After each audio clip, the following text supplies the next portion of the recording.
High, এইমাত্র আমি পড়িয়ে বাড়ি ফিরলাম। এখন বাজে রাত 8:30। পড়াতে গেছিলাম দুপুর 3টের সময়। বাড়িতে এসে মনটা জাস্ট ভালো হয়ে গেল, কারণ আমি যখন পড়াতে গেছিলাম তখন আমার মাও একটু গেছিলো সিসি2-তে। সেখান থেকে আমার জন্য অনেক কিছু শপিং করে এনেছে, সেটাও আমি শেয়ার করব। আগে পেট পুজোর কথা বলি। খিদে পেলে অন্য কিছু মাথায় আসে না। মা আমার জন্য কেএফসি থেকে কিছু খাবার এনেছে, আমিও এখন অবধি খুলে দেখিনি কি এনেছে। এই যে ব্যাগ, এটা এখন খুলবো, তারপরে খাবো। এনেছে এই দুটো। মজা হচ্ছে, দেখি কি আছে ভেতরে।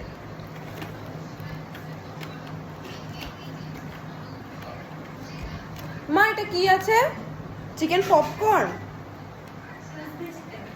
এই একটা রয়েছে, ক্রিসপি চিকেন পড়ে যাচ্ছে।